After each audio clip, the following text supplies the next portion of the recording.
Hello students, welcome to Sunshine Classes. आज का हमारा टॉपिक है टाइप्स ऑफ केमिकल रिएक्शंस। कि हमारी केमिकल रिएक्शंस की कितनी टाइप्स हो सकती हैं। डिफरेंट डिफरेंट रिएक्शंस होती हैं हमारे डे टू डे लाइफ में भी, और हम लैब्स में भी केमिकल्स को रेडी करने के लिए, कंपाउंड्स की फॉर्मेशन के लिए अलग अलग रिएक्शंस करते हैं। और वो रिएक्शन किन तरह की रिएक्शन से वो प्रोडक्ट बनता है, उसके बारे में हम आज स्टडी करेंगे। पहली रिएक्शन है हमारी कॉम्बिनेशन रिएक्शन।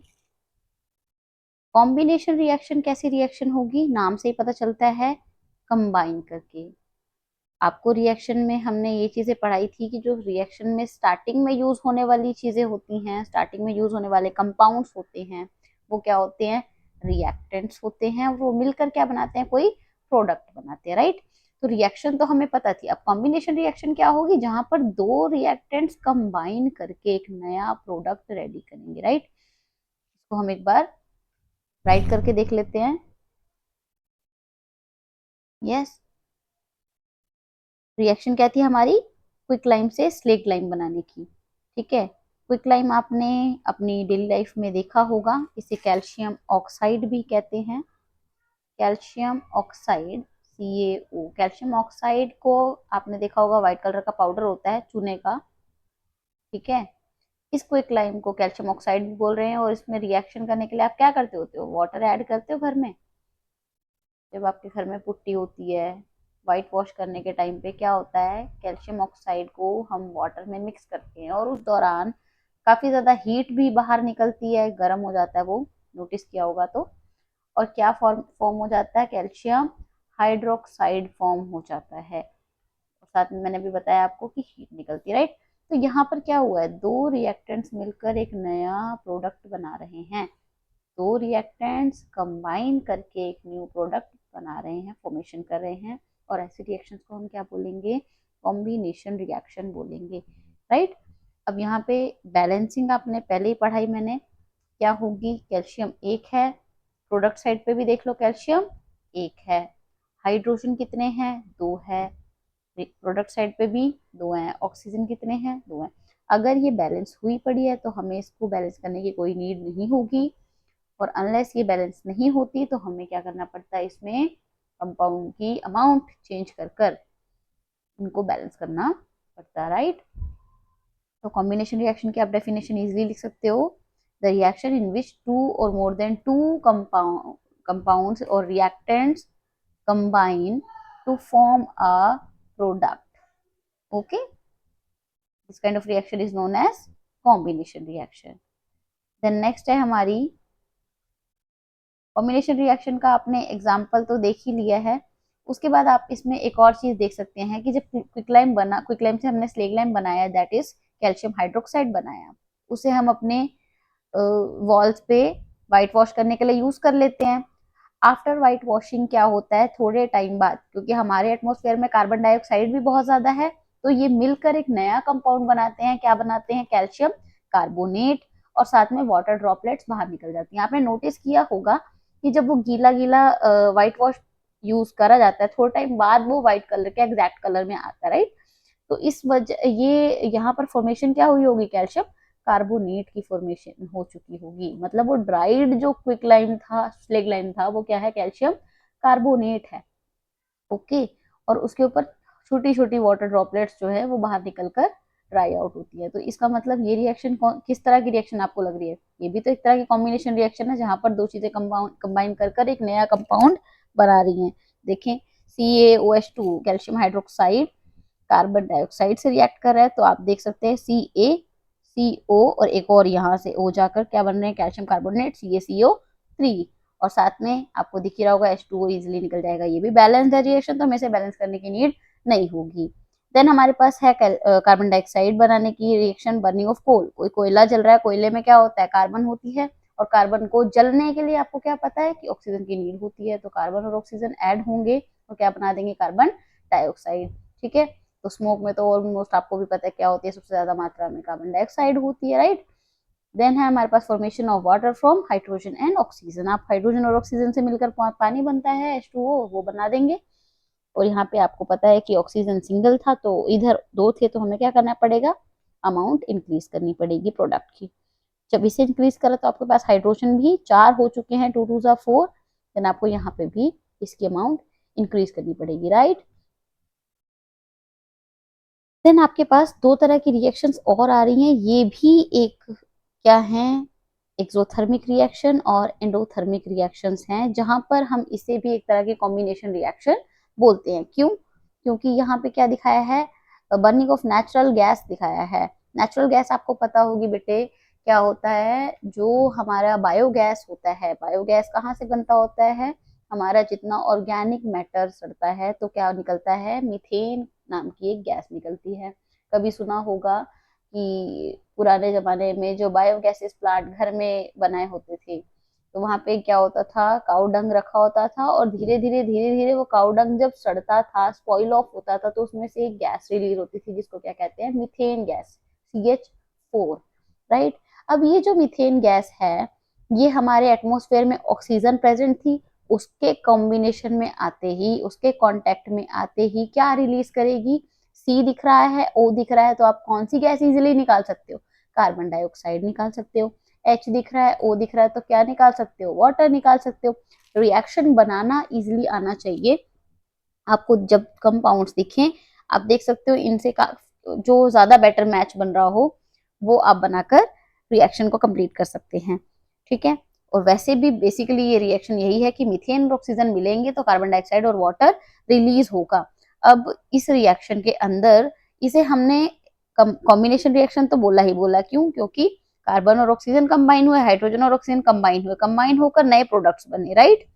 तो इस तरह की रिएक्शन हुई तो कॉम्बिनेशन रिएक्शन, लेकिन साथ में इसमें अगर कार्बन डाइऑक्साइड निकला है बेटा तो हीट भी तो इवॉल्व हुई होगी, बाहर निकली होगी। और ऐसी रिएक्शन जिनके अंदर हीट बाहर निकले, अब मीथेन और ऑक्सीजन एक बॉटल में मिक्स कर दो और बाहर को क्या निकल रहा है, मैं बोल रही हूँ कार्बन डाइऑक्साइड, मतलब हीट निकल रही है, तो ऐसी रिएक्शन कौन सी रिएक्शन होंगी, एक्सोथर्मिक रिएक्शन होंगी। तो एक्सोथर्मिक रिएक्शन की डेफिनेशन आनी चाहिए कि the reaction in which heat is evolve, that means heat बाहर निकल रही है, these kind of reactions are known as exothermic reactions. Clear है? अब यहाँ पे क्वेश्चन लिखा हुआ है, do you know that respiration is an exothermic reaction, क्या आप जानते हैं कि रेस्पिरेशन एक एक्सोथर्मिक रिएक्शन है। तो आपको पता होना चाहिए रेस्पिरेशन में होता क्या है। हम फूड खाते हैं, राइट, फूड खाते हैं, उसके अंदर मेनली हमारे पास कौन सा कंपोनेंट होता है, कार्बन, सॉरी, ग्लूकोज होता है, C6H12O6, ओके। तो कार्बोहाइड्रेट की फॉर्म में हम इसे लेते हैं, बॉडी के अंदर जाके ये ग्लूकोज बन चुका होता है। जब हमें इस ग्लूकोज की नीड होती है, दैट मीन्स किसके लिए होती होगी, एनर्जी के लिए, तो हमने जो सांस लेकर रेस्पिरेशन के थ्रू हमने, सॉरी, ब्रीथिंग के थ्रू हमने जो ऑक्सीजन इनहेल किया होता है, वो ऑक्सीजन हमारे बॉडी में पाए जाने वाले ग्लूकोज को ब्रेक ऑफ करता है। किन चीजों में कर सकता है, अभी आपको बताया, कार्बन दिखा, ऑक्सीजन दिखा तो कार्बन डाइऑक्साइड निकलेगा, हाइड्रोजन दिखा, ऑक्सीजन दिखा तो वाटर निकलेगा, और बची अमाउंट में आप क्या निकाल रहे हो बेटा, एनर्जी। ये एनर्जी क्या है, आपने कभी नोटिस किया होगा कि जब आप सांस छोड़ते हो उस दौरान आपको पता है बाहर क्या निकलता है, कार्बन डाइऑक्साइड निकलता है। हाथ पे करके देखना तो क्या आएगा, आपके वाटर ड्रॉपलेट्स आपके हैंड पर फील होंगे आपको, और साथ में एनर्जी क्या बोल रहे हैं, मतलब हीट। आपको लगता है ना कि गर्म हवा मुंह से बाहर निकल रही है, दैट मीन्स वो क्या है बेटा, एक फॉर्म ऑफ एनर्जी है, ठीक है। तो ग्लूकोज और ऑक्सीजन जब रिएक्ट करेंगे तो क्या निकालेगा, carbon dioxide, water and energy. But इस रिएक्शन में भी आपने नोटिस किया कि कुछ चीजें आपस में कंबाइन करके न्यू चीजें बना रहे हैं, तो ये हुई तो एक तरह की क्या है, कॉम्बिनेशन रिएक्शन, ठीक है। लेकिन क्या इसमें हीट भी निकल रही है, यस मैम, क्योंकि एनर्जी निकली, एनर्जी भी हीट की फॉर्म में निकली। कार्बन डाइऑक्साइड भी बेटा एक हीटेड गैस है, तो यहाँ पे क्या हुआ, हीट बाहर इवॉल्व हुई है, तो ये यस, ये भी रिएक्शन क्या है, एक तरह की एक्सोथर्मिक रिएक्शन है। देन आप इस क्वेश्चन का आंसर लिख सकते हो, yes, respiration is also an exothermic reaction because in this reaction glucose combines with oxygen and forms carbon dioxide, water and energy is a form of heat. So we can say that heat is evolved in this reaction and we can say that respiration is an exothermic reaction. Okay, ठीक है। Then हमारे पास आते हैं, यहाँ पे लिखा हुआ है कि decomposition of vegetable matter compose is also example of exothermic reaction, की जो वेजिटेबल मैटर है, आप सड़ा गला जो भी फल होता है उसका वेजिटेबल पील होता है उसको कंपोज करके आते हैं, ठीक है। तो वो भी धीरे धीरे जब रिएक्ट करती है उस सॉइल के साथ, उस एनवायरमेंट के साथ, तो वहां पे भी क्या होता है, हीट रिलीज होती है। तो जहां पे भी हीट इवॉल्व होगी वो रिएक्शंस हमारी क्या होंगी, एक्सोथर्मिक रिएक्शंस होंगी। नेक्स्ट है हमारे पास डीकम्पोजिशन रिएक्शन। डीकम्पोजिशन रिएक्शन कैसी रिएक्शन होगी, डीकम्पोज का मतलब ही क्या होता है बेटा, टूट जाना। ठीक है, तो जिस तरह से कॉम्बिनेशन रिएक्शन में दो रिएक्टेंट्स कंबाइन करके एक न्यू प्रोडक्ट बनाते थे, डिकम्पोजिशन में क्या होगा, एक रिएक्टेंट टूट कर दो प्रोडक्ट्स या दो से ज्यादा प्रोडक्ट्स रेडी कर सकता है, क्रिएट कर सकता है। ओके, यहाँ पे आपके पास एग्जांपल दिया हुआ है फेरस सल्फेट का, आयरन सल्फेट भी बोलते हैं इसे बेटा। Fe मीन्स आयरन होता है, इसको ग्रीक और लेटिन भाषा में फेरस बोला जाता है। तो फेरस सल्फेट आपका हीट करोगे आप इसे, ठीक है, आयरन सल्फेट को हीट करोगे तो क्या होगा बेटा, फेरिक ऑक्साइड बनेगा, सल्फेट सल्फेट बनेंगे और सल्फाइड्स बनेंगे। ओके, तो ये यहाँ पे रिएक्शन देखें, FeSO4 है, इसको हीट कर रहे हो तो बना क्या रहा है बेटा, फेरिक ऑक्साइड। फेरिक ऑक्साइड का फॉर्मूला है Fe2O3, एक होगा फेरस ऑक्साइड Fe3O4, ठीक है, वो ज्यादा अच्छे से याद करना, वो रस्ट के फॉर्मूला में भी आपका आएगा। ठीक है, आयरन ऑक्सीजन के साथ दो ही तरह से स्टेबल है, एक फेरिक ऑक्साइड से Fe2O3 से, एक फेरस ऑक्साइड से Fe3O4 से। ओके, तो हमें पता है यहाँ पे आयरन सल्फेट जैसे ही हीट होगा तो फेरिक ऑक्साइड बनेगा, सल्फाइड्स बनेंगे और सल्फेट्स बनेंगे। ठीक है, SO2 और SO3 बनेंगे। अब यहाँ पे बैलेंसिंग आपको इजिली आनी ही चाहिए।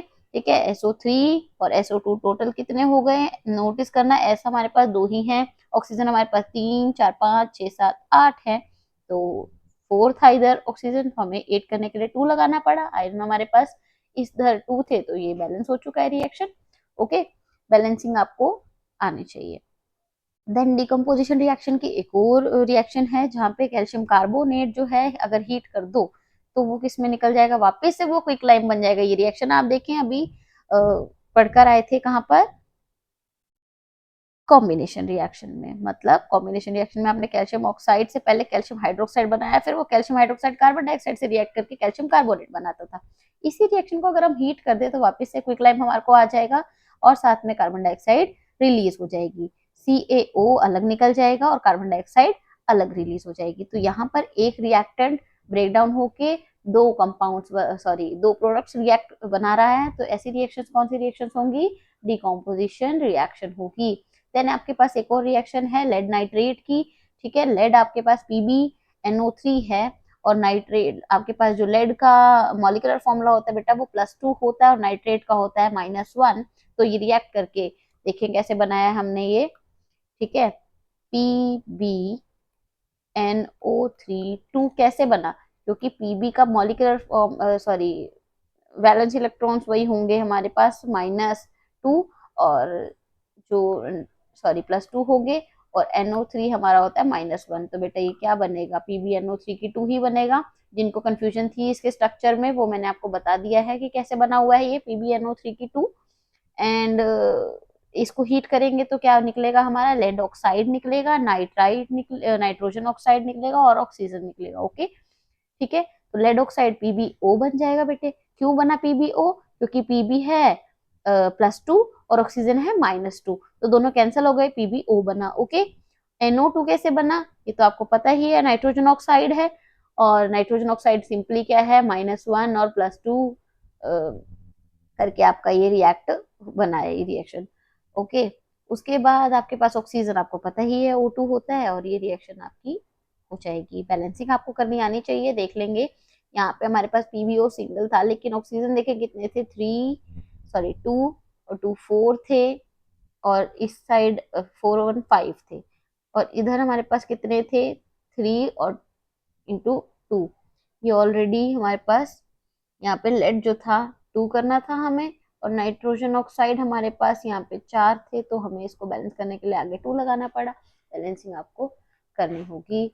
देन हमारे पास रिएक्शन रहेगी सिल्वर क्लोराइड की रिएक्शन। जब इसे हीट करोगे तो सिल्वर अलग हो जाएगा और क्लोरीन गैस अलग रिलीज हो जाएगी। तो यहाँ पे भी ये रिएक्टेंट ब्रेक होकर दो कंपाउंड्स बना रहा है। Same silver chloride silver bromide, बेटा दोनों क्लोराइड और ब्रोमाइड जो है स्टेबल फॉर्म है सिल्वर के साथ और क्लोराइड और ब्रोमाइड दोनों है भी तो हेलोजन्स, तो रिएक्शन बिल्कुल सेम होगी। ओके, देन हमारे पास रिएक्शन आता है डिस्प्लेसमेंट रिएक्शन। डिस्प्लेसमेंट रिएक्शन कैसा रिएक्शन होगा? डिस्प्लेस मतलब स्टेट चेंज करना। अब आप नोटिस करना, आयरन अलग था, कॉपर सल्फेट एक अलग कंपाउंड था, आयरन सिंगल एलिमेंट था इस वक्त, राइट। जब इन दोनों को रिएक्ट करा तो आयरन जो है वो कॉपर से ज्यादा स्ट्रॉन्ग है, तो उसने कॉपर को डिस्प्लेस करके बेटा अपनी स्पेस बनाई, आयरन सल्फेट रेडी की और कॉपर मेटल अलग हो गई। ये हमें इलेक्ट्रोलिसिस के फॉर्मेशन में दिखता है, जो आप यहाँ पे भी डायग्राम देख रहे थे वहां पर भी ऐसा ही सेम होता है बेटे। दो जो रॉड्स हैं, ठीक है, वो खड़ी कर दी है यहाँ पे आयरन की, और ये जो सॉल्यूशन था वो था कॉपर सल्फेट का, CuSO4 का। लेकिन आयरन इतना स्ट्रॉन्ग था कि उसने कॉपर सल्फेट में से कॉपर को डिस्प्लेस करा, और जितना सल्फेट था वो उस आयरन के साथ मिक्स हो गया। कॉपर जाके इस आयरन नील पे जुड़ता जाएगा और आयरन यहाँ से डिस्प्लेस होकर आयरन सल्फेट बनाता जाता है, ठीक है। तो जो आयरन नेल हमारी पहले सिल्वर कलर की दिख रही थी, मतलब जैसे आयरन का कलर होता है, ठीक है, वो चेंज होकर कॉपर का कलर ले लेगा, क्योंकि वहां पे आयरन के ऊपर कौन आके जमा हुआ है, हमारा कॉपर जमा होगा। तो कॉपर का कलर क्या होता है बेटा? ब्राउनिश कलर होता है, राइट। और जो कॉपर सल्फेट का ब्लू कलर था वो धीरे धीरे से वापस नॉर्मल कलर में आ जाएगा। ओके, तो कॉपर ने अपना कलर छोड़ दिया, इसका मतलब समझ रहे हो कि कॉपर डिस्प्लेस हो चुका है। सेम हमारा जिंक भी जो है वो कॉपर से ज्यादा स्ट्रॉन्ग है, इसलिए वो क्या बना देगा? जिंक सल्फेट, कॉपर अलग हो जाएगा। इस तरह से ही हमारा लेड के साथ कॉपर क्लोराइड का रिएक्शन दिखाया है।